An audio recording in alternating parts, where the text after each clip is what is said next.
time. The silent herald of life and death. Success or failure. The unseen force that measures man's destiny, reaching its most fateful moment as it slowly strikes the 11th hour.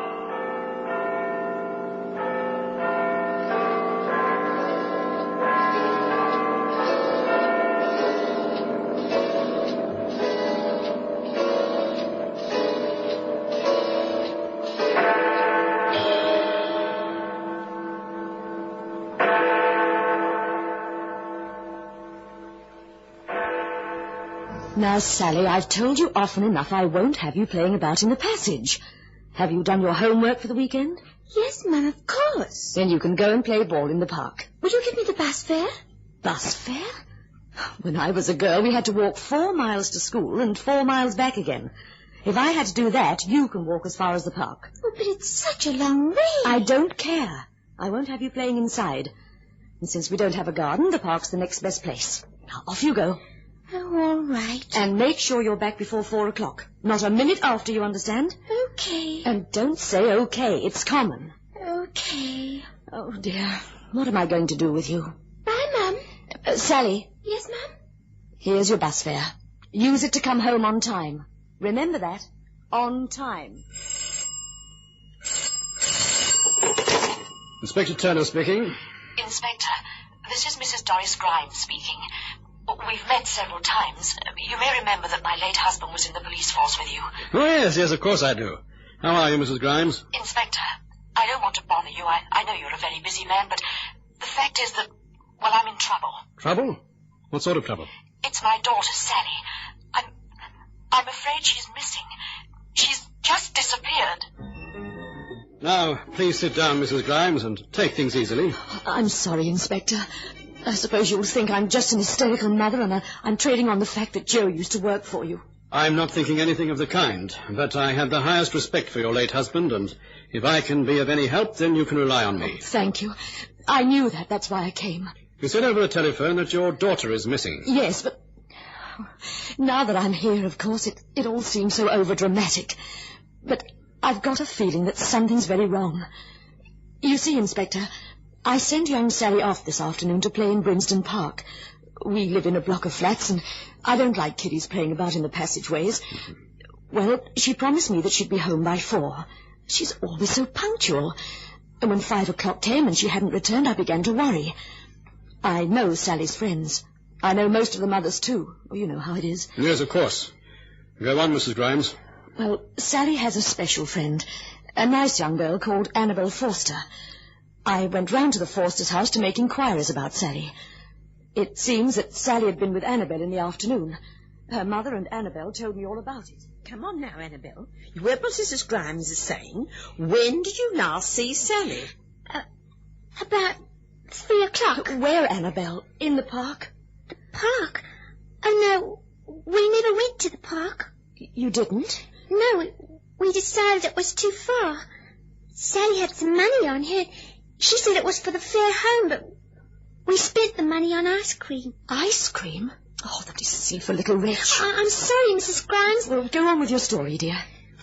Well, after we'd spent the money, we realized we wouldn't have time enough to walk to the park and back again and to play there anyway. You know what I mean. Yes, go on. Well, we thought we'd go down to the river, to where the old warehouse used to be. Now, Annabel, you know your dad doesn't like you going down there. Yes, it's not an area I care for particularly, I must say. But go on. You and Sally went down to the vacant lots where the warehouses were. That's right. There was that big fire months ago. Gosh, the stuff that's still there, it's fascinating. It certainly is. It means every time you go there, all your clothes have to go into the wash. Full of muck and ash they are. Go on, Annabel. Well, that's all there is to it. We went down to the warehouses and we played hide and seek. Sally found me in about 3 minutes. Then she went off to hide and, well, I never found her at all. You never found her? No, I searched all over the place, high and low. She just wasn't there. But, Annabel, why didn't you tell me this? Oh, I was so angry. Fancy Sally chickening out, running away and pretending she'd been to the park all the time. She wasn't anywhere on the wasteland by the river. I'll swear she wasn't. She just made an excuse to get home in time. But she didn't come home, Annabelle. That's why I'm here. Sally hasn't been home. She's still missing, don't you understand? She's still missing. So the investigations led to nothing, Mrs. Grimes? I'm afraid not, Inspector. Annabelle swears that from the game of hide-and-seek, Sally just went off and deserted her. I'm sure this isn't true. Sally isn't that sort of girl. She's too honest. No, something's happened to Sally. I see. Well, you know, there could be a number of logical explanations. I mean, it needn't necessarily mean she came to any harm. I know, but I have this dreadful feeling. Inspector, as I said when I first came in here, you must think I'm just a silly, worried mother, but I can't tell you how sure I am that my little girl is in danger. Look, Mrs. Grimes, I'm not just trying to reassure you. I'm here to give you help and advice, and my advice is that you go home immediately. You may find Sally has returned.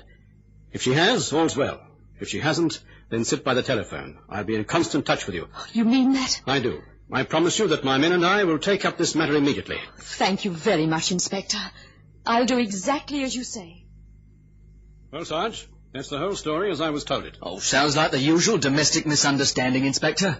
I shouldn't think there's any reason to worry ourselves too much. I'm not so sure. You didn't know Joe Grimes. He was one of the best policemen on this division. Did his job thoroughly and never panicked. His wife seems very much like that, too. Well, if Mrs. Grimes's fears are well-founded, where do we go from here? I was fond of Joe and proud of my friendship with him. I'm willing to do a little investigation off the record. Are you with me? If it's worth a pint of mild and bitter at the local afterwards, I'm on. All right, Inspector. Good. First, it's a matter of questioning Sally's young friend Annabelle and making her show us where Sally was the last time she saw her. That shouldn't be too hard. It isn't dark yet. Come on, let's get moving.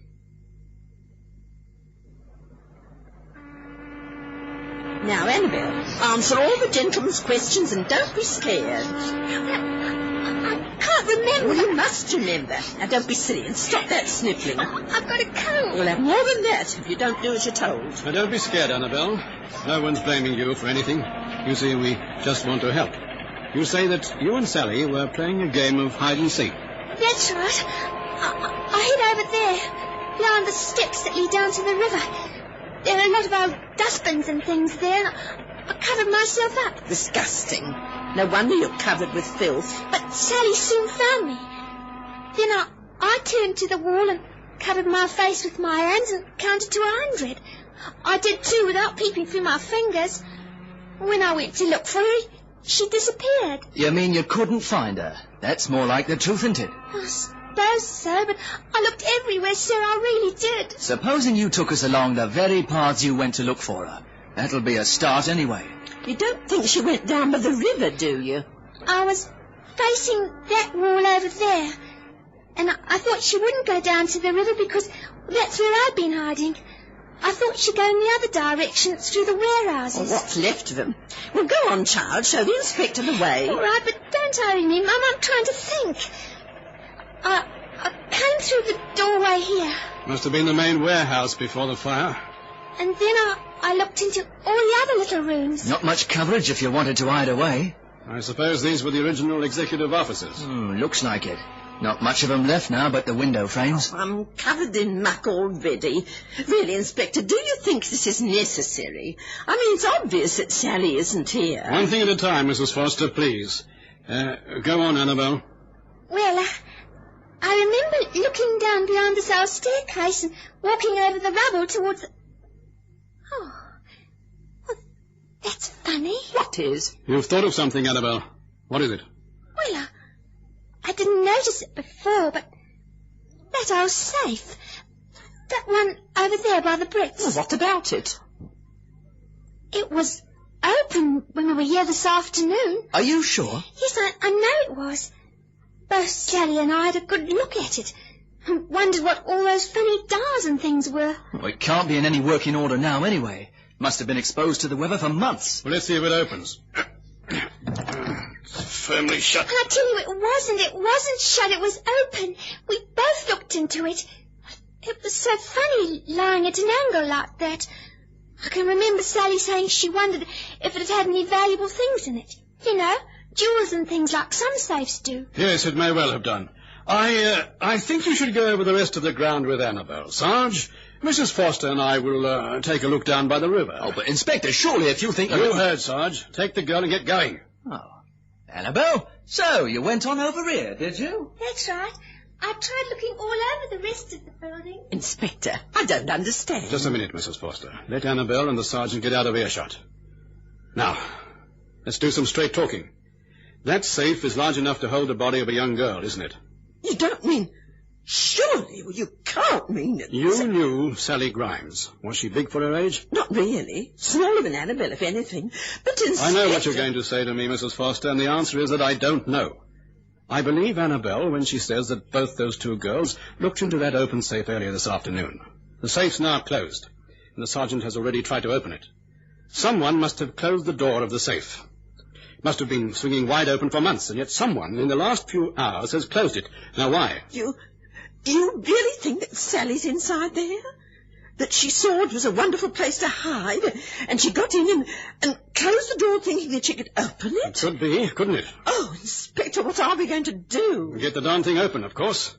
If it's empty, then we'll have to look elsewhere. But if she's trapped in there, then the sooner we move, the better. What can I do to help? You seem a sensible, mature woman, Mrs. Foster. You can take your daughter home and not mention a word of this to her. You can also break the news to Mrs. Grimes, as it's only fair that she knows our suspicions. I'll get the sergeant back here in double-quick time. It's our job to get this safe open, and get it open quickly. It's just no go, Inspector. I've tried everything. Crowbars, jemmies, the lot. Whoever built this safe certainly knew what he was doing. We've got to get the darn thing open, Sarge. If that girl's in there can only be enough fresh air to last a certain time. Well, what can we do? First of all, who owned the darned warehouse in the first place? Oh, I've checked on that. Waterhouse and Miller. Very reputable firm. But they've interests all over the place. This particular property didn't mean much to them. What sort of safe is it? Well, you can still read the inscription. It's a Milson Chib. Quite the latest design. Well, there must be agents in the city. People capable of opening the thing. Get them here, on the spot, and quickly, too. You understand? I'm very sorry, Inspector, but there's absolutely nothing I can do. But you're a representative of Milson Chib. This is one of your safes, isn't it? Well, that's correct. As a matter of fact, I think I actually sold the original deal to Miller and Waterhouse. But I'm afraid I can't open the safe. The original combination number was probably destroyed in the fire. We certainly have no record of it. But surely you don't mean that we've got to have the combination numbers to open the wretched thing? After all, it's been exposed out here in the open for months. Milson Chib designed their safes for the express purpose of standing up to extreme conditions. I'm sure that the fire made no difference to what was inside the safe. The owners must have been able to collect the material. That's not what's worrying us, Mr. Peterson. We've reason to believe that a small girl's trapped inside there, and we've got to get her out. Oh, good gracious. The story's quite simple. A childish game of hide-and-seek. The door was swinging open, and the girl climbed in and closed it.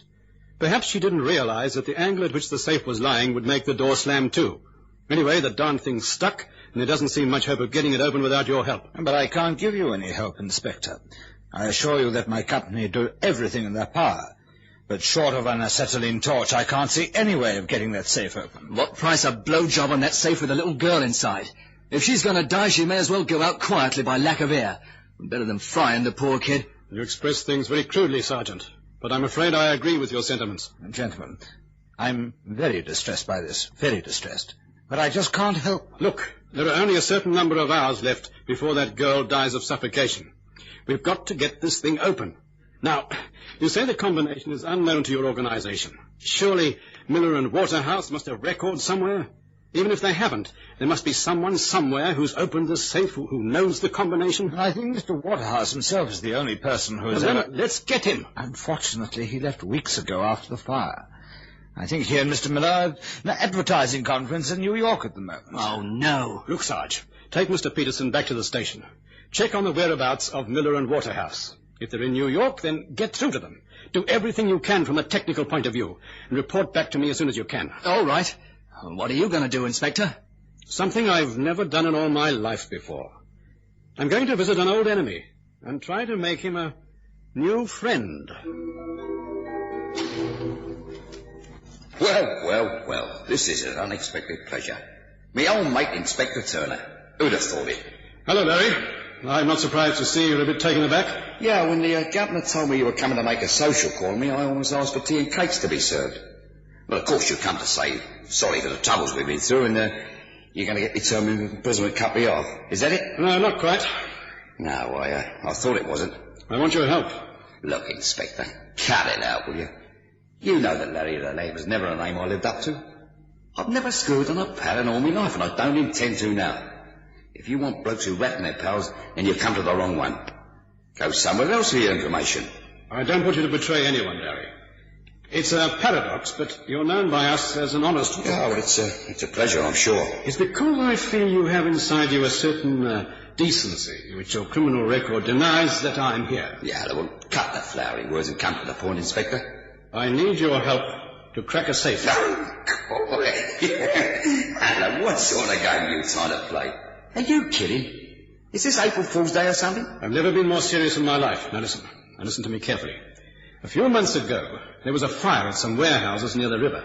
Everything was destroyed but the contents of the safes.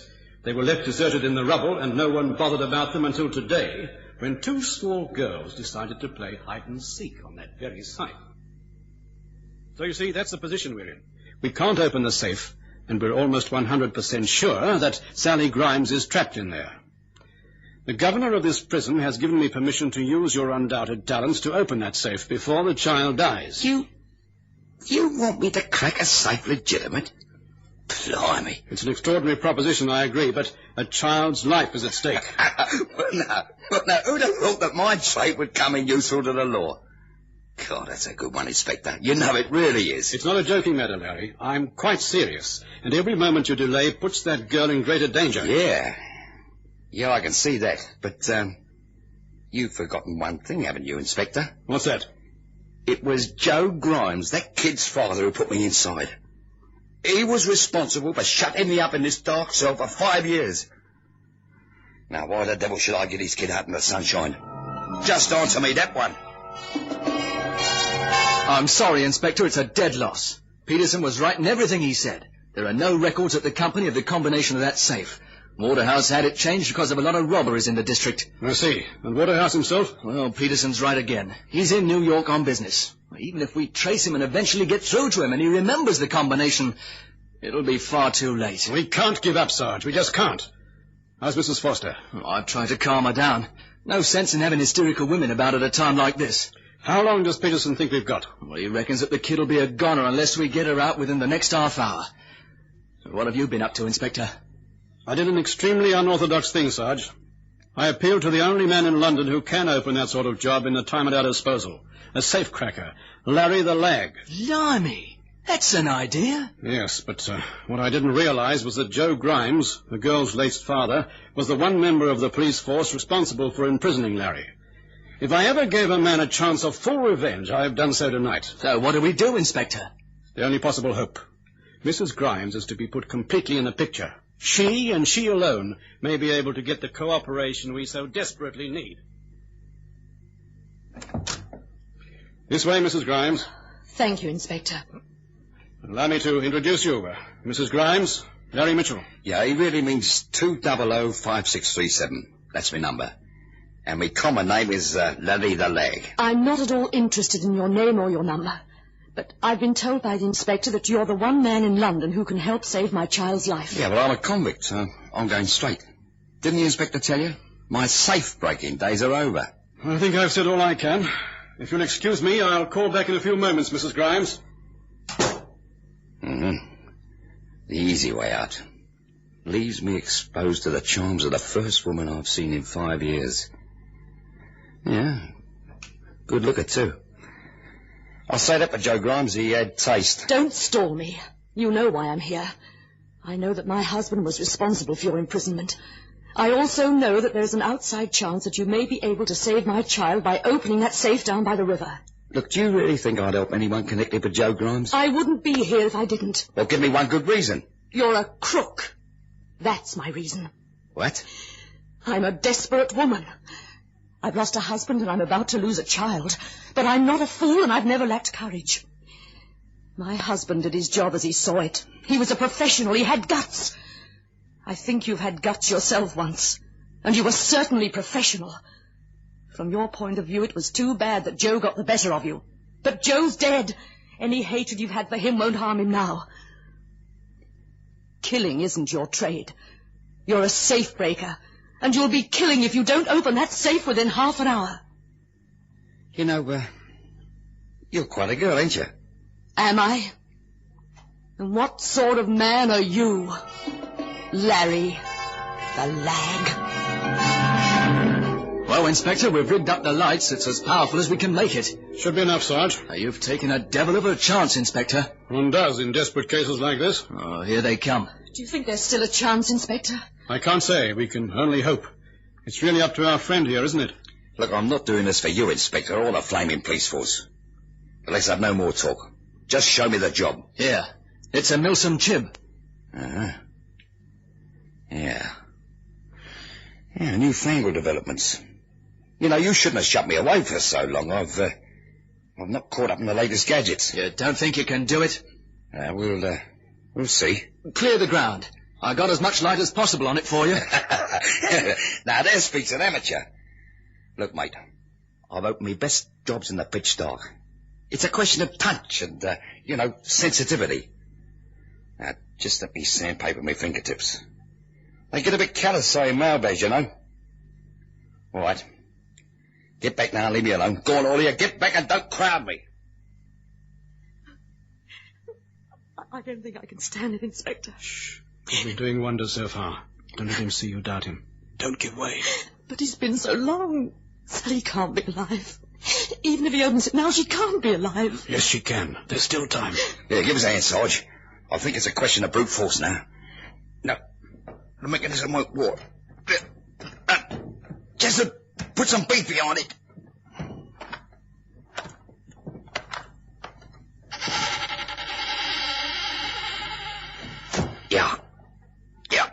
Yeah, we've done it. Sally, Inspector, is she... Keep back. Let me handle this. Now, let me see. Yes, it's all right. She's unconscious, but she'll be okay. I'm sure of it. Is the ambulance standing by, Sarge? Right here, Inspector. Sally. Oh, let me take her, Inspector. Oh, yes. Yes, she'll be all right. Well, I suppose that's the first safe-cracking job that's been done in a special record-breaking time, isn't it? I don't have to say thank you. You know that. Yeah, well, it was a pleasure in a way. I was getting a little bit out of touch, wasn't I, Inspector? I'd like to ask you one question, Larry. What did Mrs. Grimes say to you that persuaded you to undertake this business when my proposition failed? Now, you think it was me finer instincts?